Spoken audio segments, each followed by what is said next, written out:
You're a secretary, not legal counsel." The words echoed through the conference room like a slap across my face. I sat there, stunned, as CEO Bradley Morrison's laughter filled the space around our mahogany table. The other executives joined in, their chuckles creating a symphony of condescension that made my cheeks burn with humiliation. My name is Natalie Green, and I'm 34 years old. For the past 6 years, I've worked as the senior executive assistant at Gravora Group, one of Manhattan's most prestigious investment firms. To everyone around me, I was just the woman who scheduled meetings, managed calendars, and brought coffee during late-night strategy sessions. What they didn't know was that beneath my professional demeanor lay a Harvard law degree that I'd earned before life took an unexpected turn.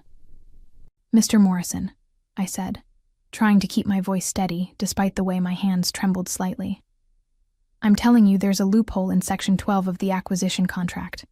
The language regarding intellectual property rights is ambiguous enough that—" "Enough."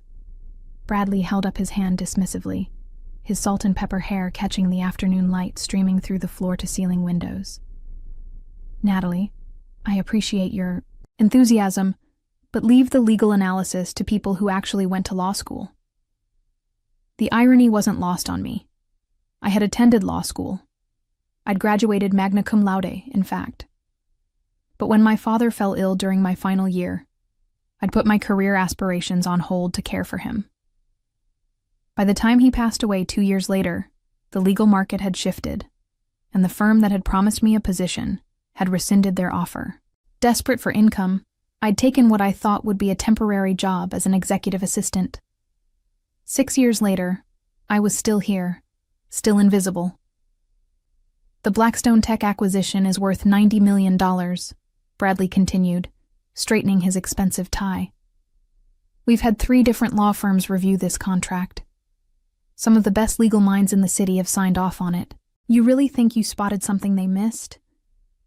I opened my mouth to respond, but he was already turning away, dismissing me like I was nothing more than an interruption. The other executives resumed their discussion about the deal timeline, their voices blending into background noise as something cold and calculating settled in my chest. That night, I stayed late in the office, long after the cleaning crew had finished their rounds. The city lights twinkled beyond the windows as I sat at my desk, carefully reviewing every page of the Blackstone Tech acquisition contract. My law degree might have been gathering dust, but my mind was as sharp as ever. And there it was, buried in subsection 12.3, a poorly worded clause that could change everything. I'd always been the type of person who noticed details others missed. Growing up in Buffalo, New York, as the daughter of a blue-collar mechanic, I'd learned early that survival meant paying attention to the small things. My father, bless his soul, had worked double shifts to pay for my education, believing that his little girl could achieve anything she set her mind to. "Education is the one thing nobody can take away from you, Natalie," he used to say while reviewing my homework at our kitchen table. "Use that brain of yours." When I'd received my acceptance letter to Harvard Law, the pride in his eyes had made every sacrifice worthwhile. But life has a way of derailing even the best-laid plans. Dad's cancer diagnosis came during my 3rd year, just as I was preparing for the bar exam. The treatments were expensive, and despite his protests, I knew I had to be there for him. The transition from promising law student to executive assistant hadn't been easy. The first few months at Gravora Group had been particularly challenging, as I'd struggled to hide my frustration at being treated like hired help by people I could have run circles around intellectually. But I'd learned to observe, to listen, and to make myself indispensable in ways that went far beyond my job description. Bradley Morrison had always been the worst of them. At 52, he possessed the kind of arrogance that came from a lifetime of privilege. Born into old money, educated at the finest schools, he'd never known what it felt like to be dismissed or overlooked. His corner office was filled with awards and photographs of him shaking hands with politicians and celebrities, a shrine to his own importance. I'd watched him for years, noting how he treated different people. With clients, he was charming and sophisticated. With equals, he was strategic and calculating. But with people he considered beneath him, the cleaning staff, junior employees, And yes, his executive assistant, he could be cruel in his casual indifference. The Blackstone tech deal was supposed to be his crowning achievement. The technology company had developed a revolutionary software platform that could transform how financial institutions process data. Acquiring them would position Gravora Group as a leader in fintech innovation, and potentially increase the firm's value by hundreds of millions. For weeks, I'd watch Bradley strut around the office like a peacock, bragging about how he'd orchestrated the entire deal. He'd already started planning his victory speech for the board meeting, confident that this acquisition would secure his position as CEO for years to come. But now, sitting in the darkened office with the contract spread before me, I could see what the high-priced lawyers had missed. The intellectual property clause contained a critical ambiguity, one that could be exploited by someone who knew exactly what to look for. A slow smile spread across my face as the pieces of a plan began to fall into place. The next morning arrived with that crisp October chill that reminded me why I loved New York in the fall. I walked into Gravora Group's sleek lobby at exactly 8 a.m., my usual time, carrying 2 cups of coffee and wearing the same composed expression I'd perfected over the years. To anyone watching, I was simply Natalie Green, reliable assistant, starting another ordinary day. But everything had changed. I spent the morning going through my regular routine, checking Bradley's calendar, sorting his mail, preparing briefing documents for his afternoon meetings. When he arrived at 9:30, barely acknowledging my greeting as he swept past my desk into his office, I felt a strange sense of calm wash over me. "Natalie," he called through his open door an hour later, "I need you to coordinate with legal. Make sure all the final paperwork for Blackstone is ready for signatures by Friday." "Of course, Mr. Morrison." I stood and walked to his doorway, my hands clasped behind my back. About yesterday's discussion regarding Section 12. His head snapped up from his computer screen, irritation flashing across his features. "I thought I made myself clear. That's not your concern." "I understand. I just wanted to—" "Natalie." His voice carried a warning tone that made several other executives glance our way. "You're excellent at what you do. Stick to scheduling meetings and leave the legal work to the professionals." I nodded, keeping my expression neutral even as something icy crystallized in my chest. "You're absolutely right. I apologize for overstepping." He waved dismissively and returned to his screen. "See that it doesn't happen again." I walked back to my desk with measured steps, sitting down and opening my computer as if nothing had happened. But beneath my calm exterior, my mind was racing. Bradley had just made a crucial mistake. He'd assumed that his dismissal would be the end of it. During my lunch break, I took a walk to the New York Public Library's main branch, claiming I needed to research some background information for an upcoming client presentation. In reality, I spent 2 hours in the legal research section, cross-referencing case law and precedents related to intellectual property acquisitions. By 3 p.m., I was back at my desk, reviewing the documents I'd printed with the careful attention of someone who'd once planned to make a career out of finding legal loopholes. The research confirmed what I'd suspected. The ambiguous language in Section 12.3 created an opportunity that could be exploited under New York state corporate law. The beauty of it was that Bradley himself had handed me the key. His condescending dismissal of my concerns had been witnessed by multiple executives, creating a paper trail that would work in my favor if anyone questioned my actions later. As I watched him through his glass office walls, gesturing animatedly during a phone call that was probably about the Blackstone deal, I couldn't help but think that he had no idea what was coming.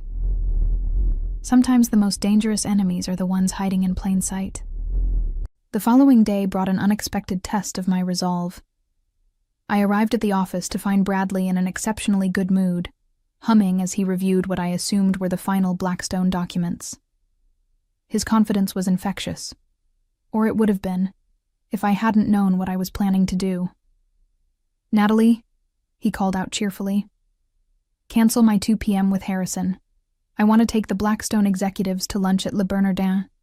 Make the reservation for 4 people. "Certainly," I replied, already reaching for the phone. "Should I prepare any specific talking points for the lunch?" "That won't be necessary. This is just a celebration lunch. The hard work is done." He leaned back in his chair, looking every bit the conquering hero. "By Monday, this deal will be signed, sealed, and delivered. $90 million, and that's just the beginning." I made the reservation with the same efficiency I'd shown for 6 years, but something about his casual arrogance made my stomach churn. This wasn't just about business success for Bradley. It was about proving his superiority over everyone around him, including me. The lunch went exactly as he'd planned. When he returned at 4 p.m., his tie loosened, and his cheeks flushed from what I assumed was expensive wine, he was practically glowing with satisfaction. "They're eating out of my hands," he announced to the office at large. "Harrison thinks I'm some kind of genius for structuring the deal this way."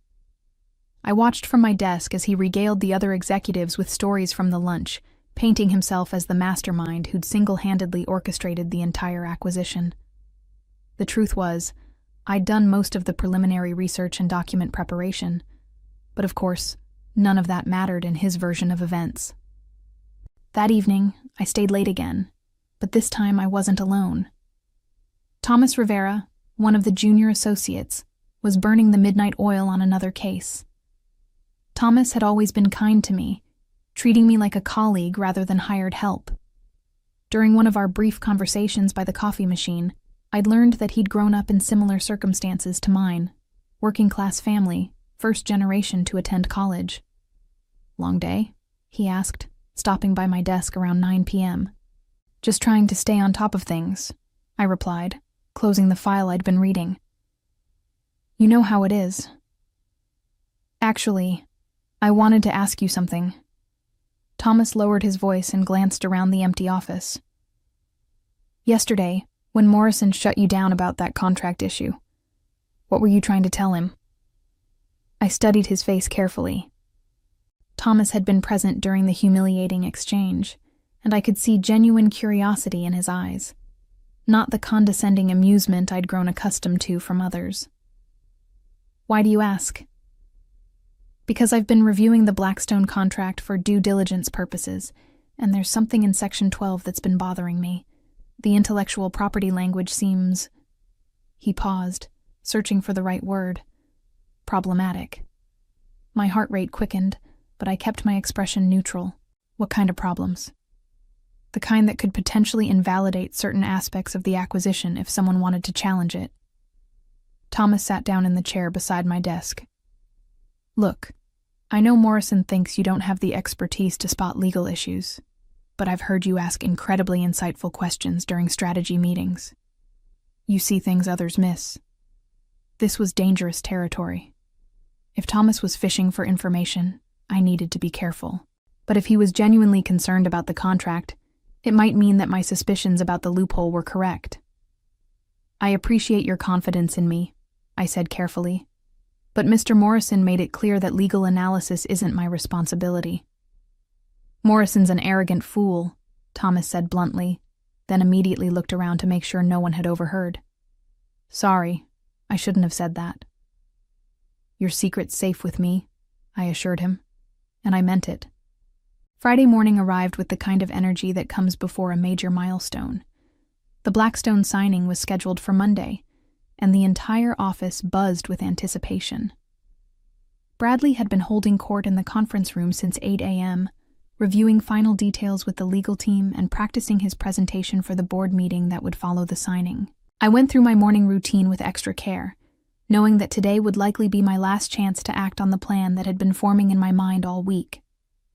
The research I'd done at the library had confirmed my suspicions about the loophole, and I'd spent the previous evening reviewing New York State corporate filing procedures. At 10 a.m., Bradley emerged from his office with a stack of documents and that familiar look of self-satisfaction. "Natalie, I need you to messenger these to our legal team at Harrison, Blackwell, and Associates.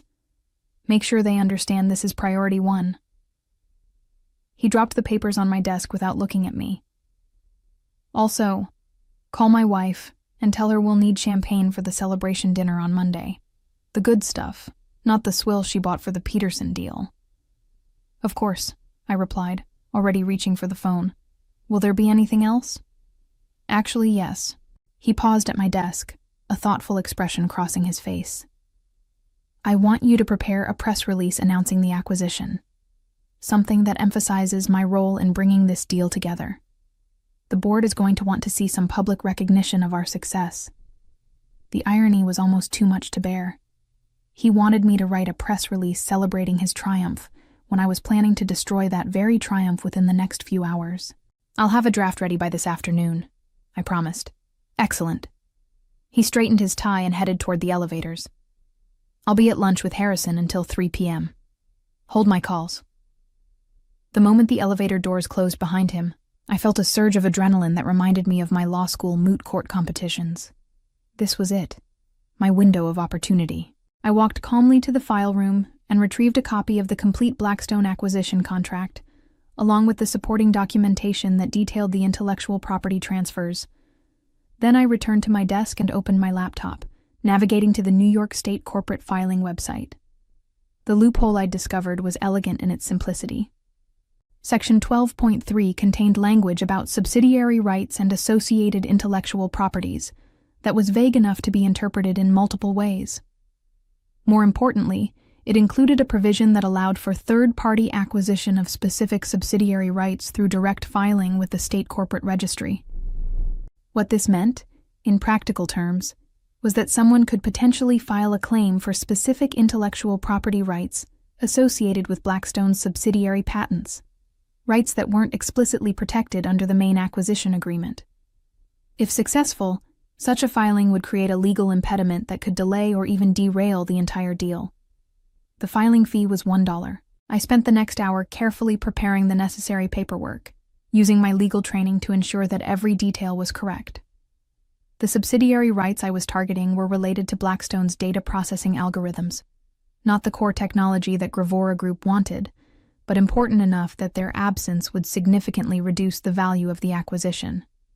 As I prepared to submit the filing, my hands trembled slightly.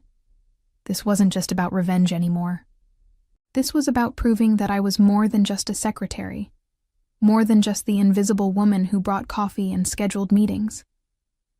At exactly 2 p.m., I clicked the submit button and paid the $1 filing fee with my personal credit card. The deed was done. The weekend passed with agonizing slowness. I spent Saturday and Sunday in my small apartment in Queens, trying to distract myself with books and Netflix, but my mind kept returning to the filing I'd submitted. Part of me wondered if I'd made a terrible mistake, while another part felt a fierce satisfaction at having finally taken action. By Sunday evening, I'd convinced myself that nothing would come of it. Perhaps the loophole wasn't as significant as I'd thought.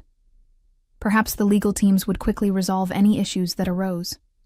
Perhaps Bradley would get his victory after all, and I'd remain exactly where I'd always been, invisible and overlooked.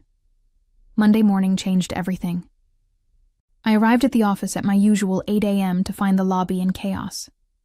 Bradley was standing near the reception desk, his face red with rage as he shouted into his phone.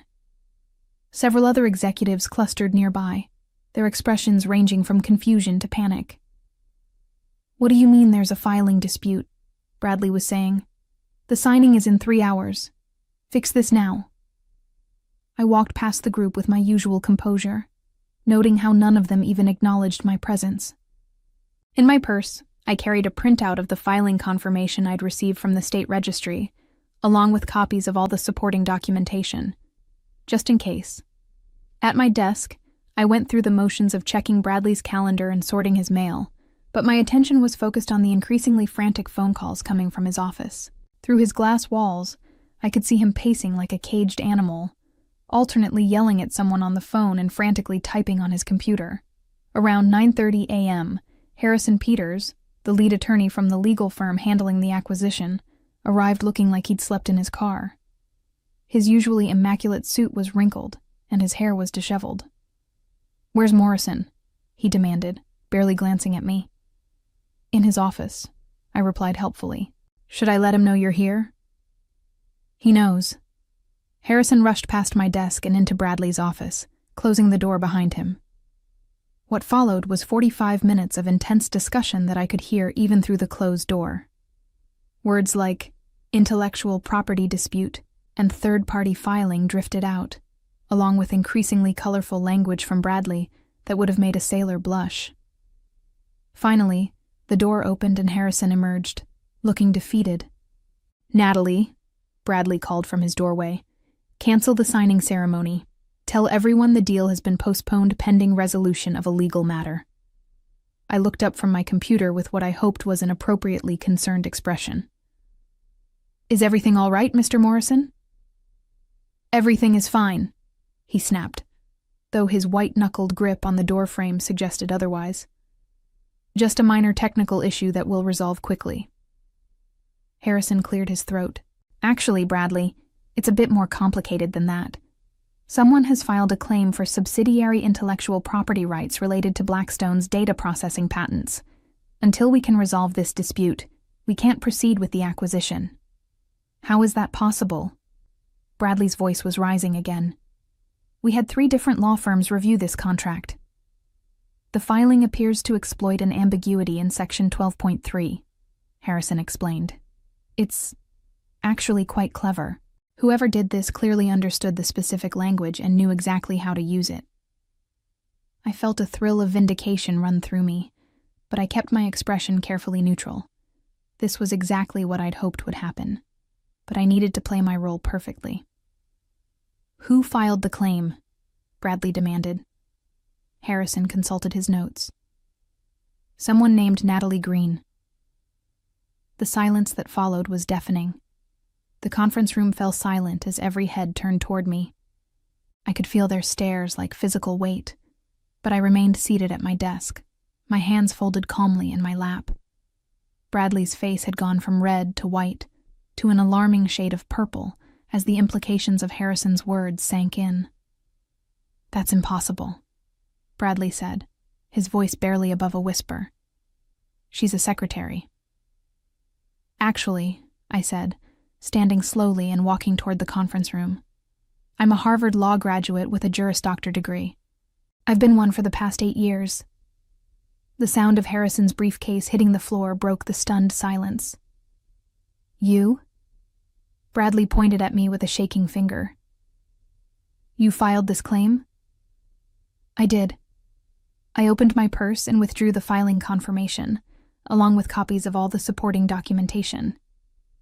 "For exactly $1, as permitted under New York State corporate law." Harrison grabbed the papers from my hands, his eyes scanning the documents rapidly. This is actually legitimate. The filing is properly executed, and the legal reasoning is sound." "But she's a secretary," Bradley repeated, as if saying it louder would somehow change reality. "No, Mr. Morrison," I said, my voice steady and clear. "I'm a lawyer who has been working as your executive assistant for 6 years. The same lawyer who tried to warn you about this exact loophole 3 days ago." The memory hit him like a physical blow. I could see the moment when he remembered our conversation, when he recalled dismissing my concerns with those devastating words. "You're a secretary, not legal counsel." "You did this on purpose," he breathed. "You sabotaged my deal." "I protected myself," I corrected. "When I brought this issue to your attention, you chose to ignore it. You made it clear that my legal opinion was worthless because of my job title. So I decided to let the market demonstrate the value of my analysis. The next few hours unfolded like a carefully orchestrated symphony of chaos. Harrison spent 45 minutes on the phone with the Blackstone executives, explaining why the signing had to be postponed indefinitely. I could hear their anger and confusion even from my desk, their voices carrying through the speakerphone as they demanded answers. Bradley alternated between pacing his office like a caged animal and sitting at his desk with his head in his hands. At one point, I heard him on the phone with his wife. His voice strained as he tried to explain why their celebration dinner would have to be canceled. "It's a temporary setback," he kept repeating. "We'll have this resolved in a few days." But Harrison's increasingly grim expression suggested otherwise. Around 2 p.m., he pulled Bradley into the conference room for what appeared to be a very serious conversation. Through the glass walls, I could see Harrison gesturing emphatically, while Bradley's face grew paler by the minute. When they emerged 20 minutes later, Bradley looked like a man who'd just received a terminal diagnosis. "Natalie," Harrison said, his voice carrying a tone of grudging respect. "I need to ask you a few questions about your filing." "Of course," I replied professionally, though I should mention that I've retained legal counsel to represent my interests in this matter. Bradley's head snapped up. "Legal counsel? You can't afford legal counsel." "Actually, I can." I smiled for the first time all day. It turns out that a $1 investment in intellectual property rights can be quite valuable when it's executed properly. Harrison cleared his throat. "Miss Green, would you be willing to discuss a potential resolution to this dispute?" "I'm always willing to have a conversation," I said, though I should warn you that my position is quite strong, both legally and strategically. The look of dawning horror on Bradley's face was worth every moment of humiliation I'd endured over the past 6 years. Within hours, news of the collapsed deal had spread throughout the financial district. By Tuesday morning, Gravora Group's stock price had dropped 12%, and the board of directors had called an emergency meeting.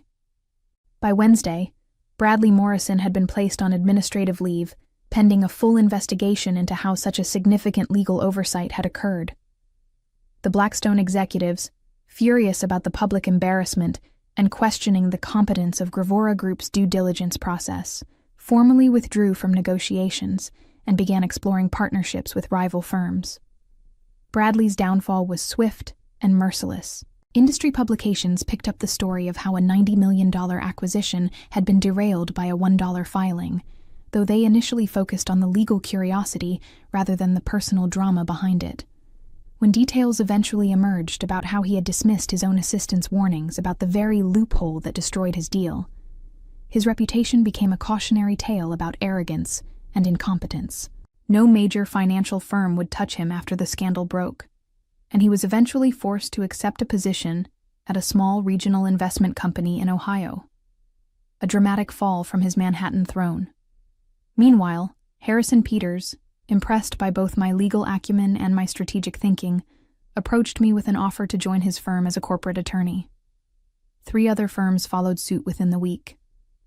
I accepted a position at Sterling & Associates, one of the most prestigious corporate law firms in the city, with a starting salary that was triple what I'd been earning as an executive assistant. As I packed up my desk at Gravora Group for the final time, I found myself thinking about my father's words all those years ago, about education being something nobody could take away from you. Bradley Morrison had tried to diminish me, to keep me in a box labeled secretary. But he'd forgotten that titles don't define intelligence. Actions do. My revenge had been perfect not because it was cruel, but because it was just. And sometimes the most satisfying victories are the ones where you prove your worth by being exactly who you were meant to be, all along.